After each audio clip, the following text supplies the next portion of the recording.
A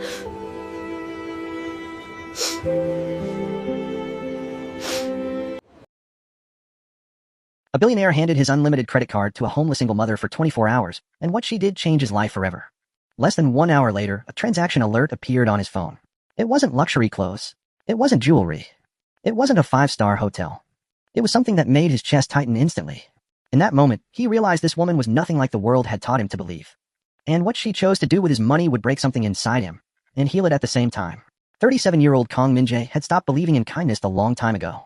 As the CEO of Hanseong Biotech, one of South Korea's most powerful pharmaceutical companies, he had spent years surrounded by greed, lies, and betrayal. People smiled at him while calculating what they could take from him. His luxury penthouse overlooking the Han River was filled with silence. Floor-to-ceiling windows, rare artwork, imported furniture. A watch worth more than most people earned in years.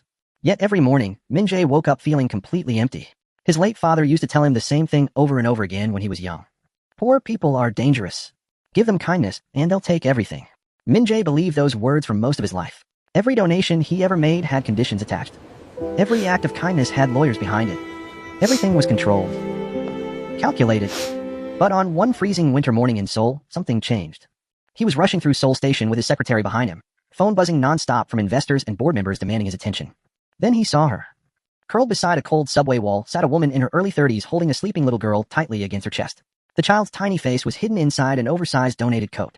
The woman's arms wrapped around her daughter like she was trying to protect her from the entire world. Beside them sat a small cardboard sign written in shaky Korean letters. Single mother. Lost our home. Please help. God bless you. Min-jae stopped walking. His secretary nearly bumped into him. Director Kong, the board meeting starts in 15 minutes. Wait here, he said quietly. He walked toward the woman slowly. She looked up immediately, panic flashing across her exhausted face. I'm sorry, she whispered quickly. We'll move if we're causing trouble. That apology hit him harder than he expected. She sounded like someone apologizing simply for existing. What's your name? He asked. The woman blinked in surprise. Yoon Soo-jin. And your daughter? Her arms tightened around the sleeping child. Hae-rin. She just turned 6. Min-jae studied her carefully. There was intelligence in the way she spoke. Grace in the way she protected her daughter despite having nothing. This wasn't someone born into the streets. This was someone who had fallen apart somewhere along the way. How long have you been out here?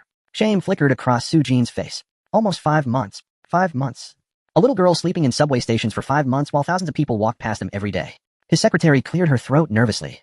Director Kong. Min-jae silenced her with one look. Then, slowly, he pulled out his wallet. Soo-jin looked nervous, probably expecting a few bills. Instead, Min-jae removed a sleek black card with platinum edges. No spending limit. No restrictions. Unlimited access. Soo-jin stared at it in shock.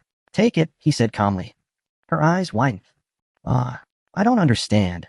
It's yours for 24 hours. Her hands immediately started trembling. Sir, this has to be a joke. It's not. He placed the card gently into her shaking hands. Buy whatever you want. No limits. No conditions. Soo-jin looked terrified. Why would you do this? Min-jae stared at little Hae-rin sleeping peacefully despite the cold. Then he answered honestly. Because I want to know if my father was right. She looked confused. He always said people become selfish when they're desperate. I want to know if that's true. Tears gathered in Soo-jin's eyes. Why me? Because you still held your daughter like the world mattered, he said softly. Even after everything. He stood up slowly. I'll come back tomorrow morning. Same place. As he walked away, his father's voice echoed in his head. You're a fool. She'll disappear. She'll drain your account. But another quieter voice whispered something else. What if she doesn't? That night, Min-jae couldn't sleep. His luxury apartment felt colder than usual. He kept checking his banking app, waiting for massive purchases. Luxury brands, cash withdrawals, expensive hotels, anything. But for hours nothing happened. Then, at 6:12 a.m., his phone buzzed. 48,000 Korean wons at a pharmacy. Then another. 73,000 Korean wons at a supermarket. Then another. 31,000 Korean wons at a bakery. The purchases were small, careful, practical. Not the behavior of someone drunk on sudden wealth. By morning, Min-jae couldn't take the curiosity anymore. He drove straight back to Seoul Station. And there she was, exactly where he left her. But everything felt different now. Little Hae-rin was awake, wearing a brand new purple winter coat with fluffy fur around the hood. Her hair had been brushed neatly. She held a small stuffed rabbit against her chest while coloring inside a fresh notebook with brand new crayons. When Soo-jin saw him approaching, she immediately stood up and held the credit card out with trembling hands. I was going to return it, she said quickly. I promise. I only bought what we needed. Keep it for now, Min-jae said gently. She looked confused. You bought her a coat. She was cold, Soo-jin answered simply. Min-jae knelt beside Hae-rin carefully. That's a cute rabbit. What's its name? The little girl smiled shyly. Bori. That's a beautiful name. Then he looked at Soo-jin. What else did you buy? Nervously, she handed him the receipts. Min-jae looked down slowly. Children's winter coat. Medicine. Bandages. Children's vitamins. Every single item was for Hae-rin. Not one thing for herself. Then his eyes stopped at the final receipt. Shelter donation, 150,000 Korean wons. Min-jae looked up sharply. You donated money? Soo-jin's cheeks turned red with embarrassment. The shelter helped us before, she whispered. There are mothers there with babies. Some have it worse than us. His throat tightened. You're homeless, he said quietly. And you still gave money away. Soo-jin lowered her eyes. I know how painful it is when nobody helps. Min-jae stared silently at the receipts in his hands. His father had been wrong. Completely wrong. This woman had every reason to become selfish. Every reason to hate the world. Yet the first thing she did with unlimited wealth was protect her daughter and help strangers. Not luxury. Not greed. Love. For the first time in years, Min-jae felt ashamed of himself. Ashamed that someone with so little could still be kinder than him. You didn't buy anything for yourself, he said quietly. Hae-rin comes first, Soo-jin answered immediately. Always, Min-jae looked at the little girl happily coloring beside them. A child who had learned instability far too young, but still smiled anyway. Something inside him broke completely. Come with me, he suddenly said. Soo-jin blinked. What? Both of you. Fear flashed across her face. Where? Somewhere warm, he whispered. Somewhere safe. Tears filled Soo-jin's eyes instantly. For the first time in months, she allowed herself to believe that maybe the world wasn't entirely cruel.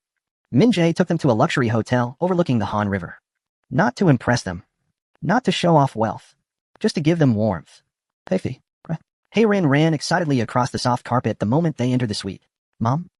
There's a giant bathtub. Soo-jin stood frozen near the doorway, unable to move. Everything felt unreal. Min-jae placed the room key gently into her hand. You can stay as long as you need. Her voice cracked. Why are you helping us? He looked at her quietly for a long moment. Because you reminded me what money is supposed to do. That night, Min-jae made dozens of calls. Not to investors. Not to lawyers. But to housing programs. Schools. Social workers. Employment agencies. By morning, he had a plan. A real one. An apartment. Healthcare. School enrollment for Hae-rin. Job training for Soo-jin. A chance to start over.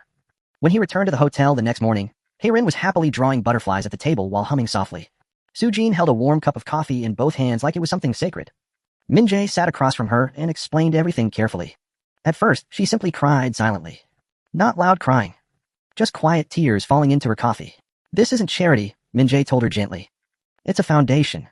You deserve a chance to rebuild. I don't know how to repay you, she whispered. You already did. She looked confused. You proved my father wrong. 3 weeks later, Soo-jin and Hae-rin moved into their new apartment. It wasn't luxurious, but it was safe, warm, stable.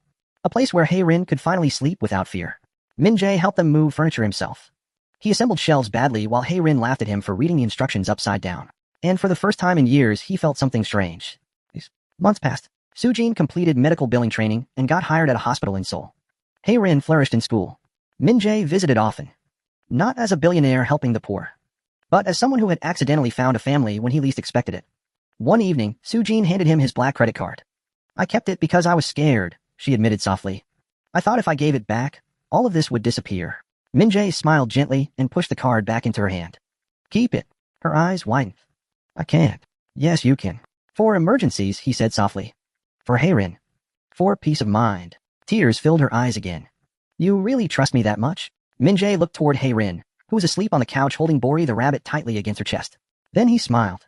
More than most people I've known my entire life. Please like, share, comment, and subscribe for more.